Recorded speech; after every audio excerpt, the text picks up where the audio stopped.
Hello friends, मैं राजन कुमार स्वागत करता हूं आपका अपने ऑनलाइन इंग्लिश क्लासेस में। आज हम अपने ऑनलाइन इंग्लिश क्लासेस में पढ़ने जा रहे हैं sweetest love I do not go, जो कि 100 मार्क्स के बुक्स का पोएट्री सेक्शन का सबसे पहला कविता है। Sweetest love I do not go, जो कि जॉन डॉन के द्वारा लिखा गया है, जिनका पिक्चर अभी आप देख रहे हैं। मैं इस कविता को पढ़ाने से पहले कुछ इंपॉर्टेंट वर्ड्स देना चाहूँगा, जिसको समझने के बाद और जिसको याद करने के बाद आप इस कविता को सही ढंग से समझ पाएंगे, ताकि अगर आप इस कविता को सही ढंग से पढ़ लेते हैं उसके बाद आपको क्वेश्चन आंसर या फिर ऑब्जेक्टिव बनाने में किसी प्रकार का कोई परेशानी ना हो। तो मैं आशा करता हूँ कि ये वीडियो आप बहुत ही ध्यान से देखेंगे, क्योंकि ये वीडियो यदि आप देख लेते हैं तो उसके बाद मैं आपको यकीन दिलाता हूँ कि आपको ये कविता समझने से कोई नहीं रोक सकता, क्योंकि किसी भी कविता को समझने के लिए सबसे पहले उसका जो सोर होता है, उसका जो जड़ होता है, उसको पकड़ना ज़रूरी है। और ये इंग्लिश का पोएम है, इसलिए इसका जो जड़ है वो वर्ड है, क्योंकि यदि आपको वर्ड याद होगा तभी आप किसी भी कविता का जो हिंदी मीनिंग है वो समझ पाइएगा। इसलिए मैं इस कविता को पढ़ाने से पहले कुछ वर्ड आपको दूंगा जो कि याद करना होगा, और ये याद करने के बाद आप इसका पूरा हिंदी मीनिंग सही ढंग से समझ पाइएगा। तो चलिए मैं आपको कुछ वर्ड्स देता हूँ जो कि याद करना बहुत ही ज़रूरी है। मात्र 18 वर्ड दूंगा, देखते हैं कौन कौन सा वर्ड है। मैंने आपको कहा था कि मैं आपको 18 वर्ड दूंगा, जो कि बहुत ही इंपॉर्टेंट वर्ड है। इसी 18 वर्ड को यदि आप सही ढंग से याद कर लेते हैं, समझ लेते हैं, तब आपको इस कविता को समझने से कोई नहीं रोक सकता। और जब आप इस कविता को सही ढंग से पकड़ सकते हैं, समझ सकते हैं, तो उसके बाद इसका ऑब्जेक्टिव हो, इसका क्वेश्चन आंसर हो या फिर इसका समरी हो, आपको सही ढंग से समझ में आएगा और आप सही ढंग से इसके ऊपर लिख सकते हैं। क्योंकि किसी भी चीज़ को अच्छा से समझने के लिए उसके जड़ को पकड़ना ज़रूरी होता है। और आप भी इस बात को जानते हैं कि यदि इस कविता को अच्छा ढंग से पढ़ना है, समझना है, तो इसके वर्ड को याद करना होगा। तो सबसे पहले वर्ड हम देखते हैं कौन कौन सा वर्ड है। Sweetest love I do not go, जो कि जॉन डॉन के द्वारा लिखा गया है। इनका जन्म 1572 ईस्वी में हुआ था और इनका मरण 1631 ईस्वी में हुआ था। ये बातें मैं आप लोगों को अगले वीडियो में बताऊंगा, जिसमें हिंदी का मीनिंग आप पूरे इंग्लिश का मीनिंग हिंदी में आपको बताया जाएगा। तब तक के लिए मैं आपको कुछ इंपॉर्टेंट वर्ड्स दिखाता हूँ जिसका क्या मतलब होता है। सबसे पहला वर्ड है स्वीटेस्ट लव। स्वीटेस्ट लव का मतलब क्या होता है? सच्चा प्यार, सच्चा प्रेम। स्वीट मतलब होता है मीठा, ऐसे तो मीठा होता है। लव मतलब होता है प्रेम, प्यार, स्नेह। और स्वीट मतलब होता है मीठा, लेकिन कभी कभी इसको सेंटेंस के मुताबिक सच्चा भी कह सकते हैं। और इस सेंटेंस में अगर मीठा इसका मीनिंग निकालते हैं तो सेंटेंस पे ये सही नहीं बैठेगा। इसलिए स्वीटेस्ट का मतलब यहाँ पे सच्चा और लव का मतलब प्यार माना जाता है। इसलिए स्वीटेस्ट लव का मतलब होता है सच्चा प्यार। दूसरा है वियरनेस। वियरनेस मतलब होता है ऊब कर। यदि किसी काम को करते करते हम ऊब गए हैं तो उसे ऊब कर कहते हैं। या फिर किसी आदमी के साथ बात करते करते या किसी के साथ हमारा कोई संबंध है, दोस्ती है, तो ये दोस्ती 1 महीना चलता है, 2 महीना चलता है, 4 साल चलता है, 5 साल चलता है, जितना दिन चले, और उसके बाद कभी न कभी आदमी ऊब जाता है, तो उसी को कहते हैं ऊब कर। तो वियरनेस का मतलब हुआ ऊब कर। इसका मतलब ही समझ गए। दी, THEE, दी मतलब होता है तुम या तुमसे। आप कहेंगे कि यू मतलब होता है तुम, ये दी मतलब तुम या तुमसे क्यों हुआ? तो आपको मैं बता दूं कि इस पोएट्री सेक्शन में या फिर प्रोज सेक्शन में ज़्यादातर जो राइटर है वो विदेश के हैं, और विदेश के राइटर अपने हिसाब से वर्ड लिखते हैं और उनका मीनिंग अलग अलग निकलता है। तो इसलिए दी मतलब होता है तुम या तुमसे। इसलिए मैं आपको कह रहा हूँ कि जो कुछ भी मैं वर्ड लिखा रहा हूँ, ये वर्ड काफ़ी इंपॉर्टेंट्स है। अब आप सोचिएगा कि मैं वीडियो में वर्ड क्यों देखूँ। आप यही नहीं सोचिएगा कि वीडियो में वर्ड क्यों देखूं। मैं तो गूगल ट्रांसलेटर पे भी देख सकता हूं, गूगल पे भी सर्च मार सकता हूं, लेकिन वहां पे आपको दिक्कत होगा। यकीन मानिए आपको दिक्कत होगा। ऐसा आप भी कई बार देखे होंगे।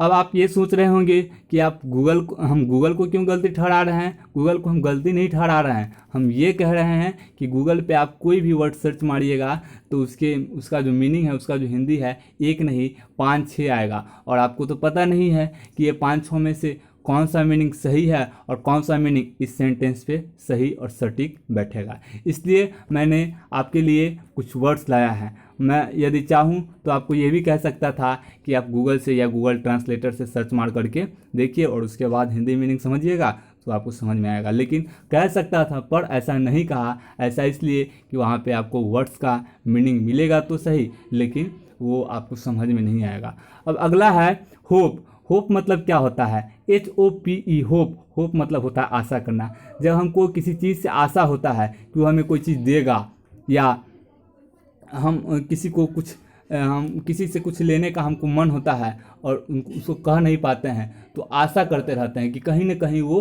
हमारा अपना आदमी है, वो हमें ये चीज़ देगा, तो इसे कहते हैं आशा करना। या फिर हम ये आशा करते हैं कि कोई आदमी दिल्ली में है, कलकत्ता में है, वो 1 महीना में 2 महीना में चला आएगा हमसे मिलने, तो इसे आशा कहते हैं। ठीक। उसके बाद है ए फिल्टर लव। ए फिल्टर लव मतलब क्या होता है? ज़्यादा अच्छा प्यार। आप फिल्टर का मतलब समझते होइएगा। फिल्टर का मतलब क्या होता है? कभी कभी हम कहते हैं पानी को फिल्टर कीजिए, फिल्टराइज कीजिए। मतलब क्या? उसको छानिए, उसको शुद्ध कीजिए, उसको अच्छा बनाइए, ज़्यादा अच्छा बनाइए। किसको? पानी को। तो फिल्टर मतलब होता है शुद्ध कीजिए, छानिए, ज़्यादा अच्छा बनाइए पानी को। और लव मतलब होता है प्रेम। तो इसका मतलब ये हुआ कि ज़्यादा अच्छा प्रेम। फिल्टर लव मतलब ज़्यादा अच्छा प्रेम। जेस्ट। जेस्ट मतलब क्या होता है? जेस्ट मतलब होता है मजाक या मजाकिया। मजाक करने वाले लोगों को मजाकिया कहा जाता है, और जो मजाक करता है उसे मजाक, कोई आदमी किसी से मजाक कर रहा है तो उसे मजाक कहा जाता है। विंग्स। विंग्स मतलब होता है पंख हो, पंख। आप पंख का मतलब समझ रहे होइएगा। किसी चिड़िया का जो पंख होता है, उस पंख के सहारे वो आकाश में उड़ता है, तो उसे पंख कहा जाता है। हैथ। हैथ मतलब होता है पास। है मतलब भी पास होता है, लेकिन यहाँ पे हैथ मतलब पास बताया गया है, और यही आपको पढ़ना होगा। आगे क्या वर्ड्स है 9 नंबर में देखते हैं। 9 नंबर में वर्ड है at last. At last means होता है अंत में। उसके बाद है ज्वार्नी। ज्वार्नी मीन्स होता है यात्रा। आपने कभी यात्रा किया होगा। आप कभी भी बिहार से दिल्ली, कलकत्ता, बम्बे कहीं भी जाते होइएगा तो ट्रेन से ही जाते होइएगा, या फिर एरोप्लेन से ही जाते होइएगा। तो जब आप जाते हैं तो स्टेशन पे जाते हैं, स्टेशन पे आप टिकट लेते हैं। टिकट लेते हैं, उस टिकट पे आप गौर कीजिएगा, उस टिकट पे लिखा होता है हैप्पी जर्नी। हैप्पी जर्नी का मतलब क्या होता है? आपका यात्रा शुभ हो, आपका यात्रा शुभ मंगलमय हो, ये कुछ जर्नी होता है। हैप्पी जर्नी का मतलब होता है, हैप्पी मतलब होता है खुशी, जर्नी मतलब होता है यात्रा। तो आपका यात्रा शुभ हो, कुशल मंगल हो, ये सब तो वहाँ पे ये करता है। और यस्टर नाइट। यस्टर नाइट का मतलब क्या होता है? यस्टरडे का मतलब आप लोग समझते होइएगा, लेकिन यस्टर नाइट क्या होता है? अगर आप दिमाग लगाना चाहें तो इसको भी समझ सकते हैं यस्टर नाइट से। यस्टरडे का मतलब होता है, यस्टरडे का मतलब होता है कल, बीता हुआ कल। और यस्टर नाइट का मतलब होता है बीता हुआ रात, यानी कल वाली रात। तो यही लिखा हुआ है, यस्टर मीन्स कल और नाइट मीन्स रात, कल वाली रात। डिजायर। डिजायर मीन्स क्या होता है? इच्छा। DESIRE, desire. डिजायर मीन्स इच्छा। फीबल। फीबल मीन्स क्या होता है? फीबल मीन्स होता है, फीबल मीन्स दुर्बल होता है। क्या होता है? दुर्बल होता है। उसके बाद है स्ट्रेंथ। स्ट्रेंथ मीन्स होता है ताकत।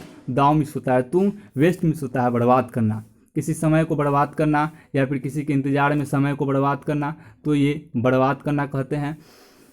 फुलफिल। फुलफिल मतलब होता है पूरा करना, किसी काम को पूरा करना। अलाइव। अलाइव मीन्स होता है जीवित रहना। तो ये कुछ वर्ड था जो कि बहुत ही इंपॉर्टेंट वर्ड था इस चैप्टर का। इस चैप्टर के इस पूरे वर्ड को, जो कुछ भी मैंने बताया है, इस इतना ही वर्ड को यदि आप याद कर लेते हैं तो मैं आपको यकीन दिलाता हूँ कि आपको इस चैप्टर को समझने से कोई नहीं रोक सकता। मैं आपको यकीन दिलाता हूँ, क्योंकि अगर आप इस चैप्टर का जो पोएम है, इस पोएम का पूरा वर्ड आपको नहीं याद है, मैंने सिर्फ 18 ही दिया है। अगर और भी वर्ड देना चाहते तो हम 40 भी दे सकते हैं, लेकिन सिर्फ 18 ही दिया है।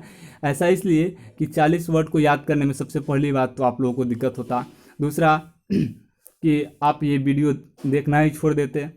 और फ़ायदा ये है 18 वर्ड का कि आप पूरा वर्ड तो याद नहीं कर पाइएगा, लेकिन 18 वर्ड जब याद कीजिएगा तो किसी सेंटेंस में एक भी वर्ड को यदि आप समझ लेते हैं तो सेंटेंस का मीनिंग आप अंदाज़ा से भी लगा सकते हैं कि इसका हिंदी प्रोनाउंसिएशन, हिंदी मीनिंग क्या होगा। इसलिए मैंने आपको इतना 18 ही दिया है। मैं उम्मीद करता हूँ कि आप लोगों ने इस वीडियो को देखकर बहुत ये किया होगा, मनोरंजन किया होगा और आपको अच्छा लगा होगा। और आगे इसी तरीके से हमारा वीडियो देखते रहें। और कल मैं आपको इस चैप्टर का sweetest love I do not go का पूरा हिंदी मीनिंग के साथ इस चैप्टर को लाऊंगा। तब तक के लिए दीजिए मुझे इजाज़त। आज के लिए बस इतना ही। नमस्कार।